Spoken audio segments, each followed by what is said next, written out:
Hey, what's going on, guys? So today we're going to be going over the item and system changes for the Celestial Dawn update on June 20th.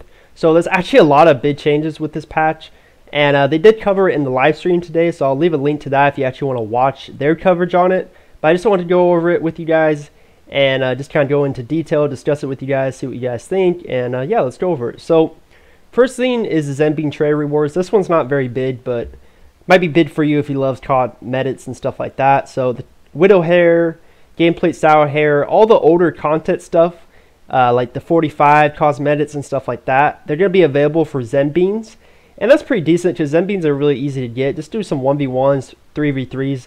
You can suck at PvP and still get a decent amount of Zenbeans. So these are just cosmetics. Again, nothing crazy, but if you really want like the Widow Hair or something like that, even the Wild Horse, I believe the Bully head wrap is in there too for Zenbeans, which is pretty nice because I know a lot of people farm the ruins for the chest that gives a Bully headpiece, and it never drops from that chest, if you guys know what I'm talking about.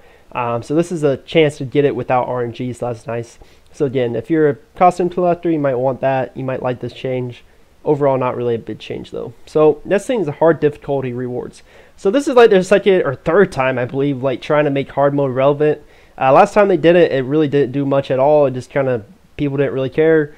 Because honestly, the difficulty with hard mode versus the rewards, it's not worth it at all. Why run hard mode and risk wiping it with one bad mechanic mistake versus doing freaking normal mode like 3 times in the time it takes you to clear hard mode 1 time? Like, it makes no sense, and the rewards are almost identical. And I get, you know, some people just want to do it for the challenge, but there should be really nice rewards if you're going to have to freaking be challenged that hard with your mechanics and stuff like that. So I like that they keep trying to make it relevant by adding in more rewards and stuff like that. So this is an ongoing thing they keep trying to improve on. But I'm glad they're actually doing something instead of just letting hard mode die and no one do it. So next thing they're going to be trying to do with this is they're going to be adding High Queen Soul Shields. For example, Sandstorm Temple hard mode right now drops High Queen Wings, but instead it's going to drop High Queen Soul Shields now. So now you have a chance to get a High Queen Soul Shield chest, and then of course it drops High Queen Soul Shield from the chest. So it's RNG, you know, it depends. It's not guaranteed what Soul Shield you get, but you get one of them. Not too bad. Honestly, I will argue though that most people who run Ransack Treasury or freaking Sandstorm Temple in hard mode already have their VT8 set. Maybe Drowning Deep's hard mode they won't have their VT8 set, but these two for sure they do. I wouldn't even freaking dare try to do Ransack Treasury on hard mode. That just sounds freaking insane. That sounds really hard to me. So I don't really know about this change. It's decent, you know, it's not bad, but again, I don't really feel it's really relevant with how hard the content is at that level. Most people have their VT8 set already.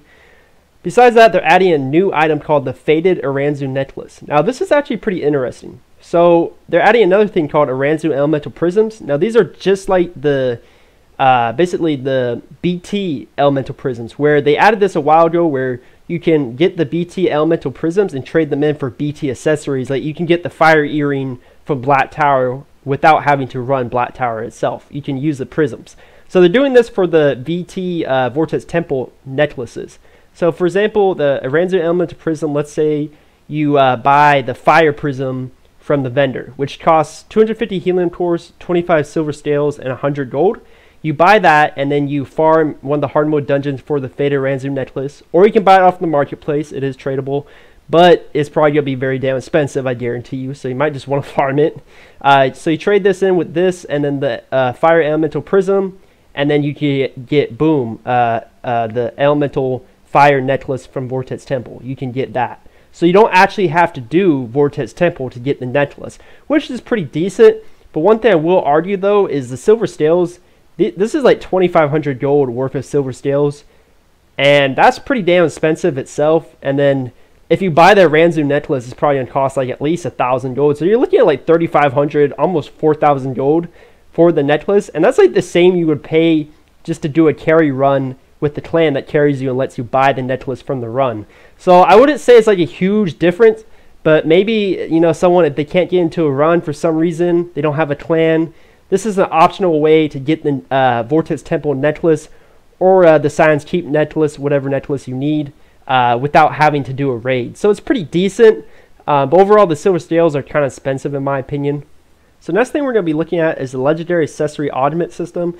This was announced earlier on when the patch was coming. basically how it works is just like upgrading your soul shields with critical. This is the same type of thing. You farm hard mode and then you can enhance one of your legendary accessories. So let's say you have a tiger bracelet, the one from Naru Santum. You basically can get one of these items from hard mode, and then some of them give critical damage and critical, some of them give boss attack power, some of them even give PvP focused stuff like freaking health, and I believe in critical defense. Could be wrong on that, but some pretty decent stats. And basically you just enhance your legendary accessory with it, and you know, boom, you got more critical, you got more critical damage, whatever one you got. So they are only from hard mode, so again, they're trying to make hard mode more relevant for players, which I do like. But one thing I will say is it is RNG, so you might get the maxed out critical bonus, or you might get a lower version of it. If you want like completely maxed out critical and critical damage or whatever stat you got, then you'll have to keep trying and keep applying it. But this is, you know, kind of just a little bit of an upgrade to your legendary accessories. If you want to farm hard mode for those, definitely relevant if you want critical and critical damage. Always good to have for a PvEer. Besides that, Awakened Misted Badges. Now this one I really don't like. Basically what they're doing is the Misted Badge from Celestial Basin or the Legendary Misted Badges from Vortex Temple can now be upgraded from stage 1 through 8. And they actually give really low stats. So like the first stage you upgrade to gives like 5 attack power and only like 40 or 50 critical. Even at stage 8, it gives like 200 critical, some health, and some decent attack power. But the amount of gold and materials it costs to upgrade this is really ridiculous. Like, first off, if you're upgrading the Heroic Misted Badge from Celestial Basin, like this is a total trap. Like, who is going to spend a shit ton of gold to upgrade a Misted Badge from Celestial Basin that you're literally just going to replace with the Legendary Misted Badge once you get it? So, like, if anyone upgrades this one, like, please do not upgrade the Heroic Misted Badge. It's already a lot of gold for really low stats, and if you're upgrading this one, it's just, you're screwing yourself over. So, only reason why I feel like they put this in is just, like, for a trap or troll. Like, no, who in their right mind is going to waste that much gold on a Heroic Misted Badge from Celestial Basin? Not good at all. Definitely should have even added that, in my opinion, for the cost. Now, the Legendary Misted Badge, this one costs us 3 Sacred Oils or Vials, whatever you want to call it, 3 Divine Greystones, and 100 gold for each stage. So you're looking at 24 freaking Divine Greystones, 800 gold, and 24 Sacred Oils to get to stage 8. Now, mind you, the stats are very low. They're not huge bonuses. They're not attack power modifiers that give you more damage. They're just low attack power bonuses and low critical bonuses for a sane amount of gold and materials. And I really hate this change because what this is going to do is make Sacred Oils even more expensive than they already are. Because you know who's going to buy Sacred Oils? All the freaking endgame whales that want to upgrade their Misted Badges. Because no new player, or even medium geared player, is going to waste thousands of gold for really low stats on a Legendary Misted Badge. No one's going to waste gold on that, where you just spend upgrading your weapon, or your freaking BT earring, or even your Vortex Temple necklace before you upgrade this dumb Misted Badge that gives really low stats. So this is only going to be for endgame whales, who are definitely going to buy a shit ton of Sacred Oil from the marketplace, which in turn is going to make Sacred Oil way more expensive. Really do not like this change. They could completely remove the Sacred Oil and added something else. This is going to just make Sacred Oils even harder to get, which is going to make upgrading your soul even harder. Just really bad change. I don't like this at all. The stats are really freaking bad for the amount of gold. Just a total trap.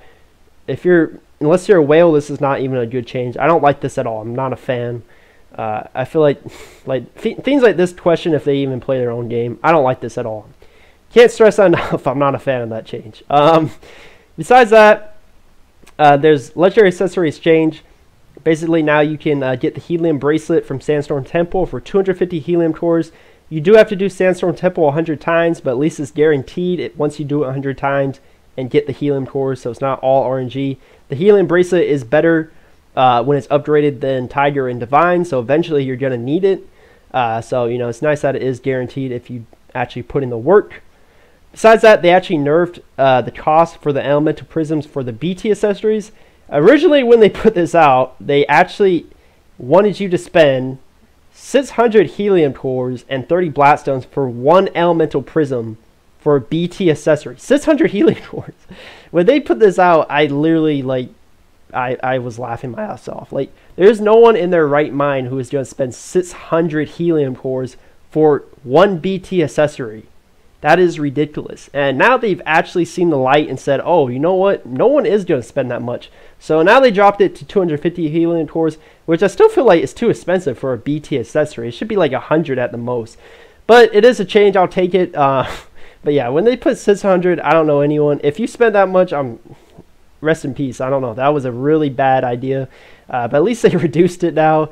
So it actually is not insanely expensive. But still a lot of helium cores for a BT accessory.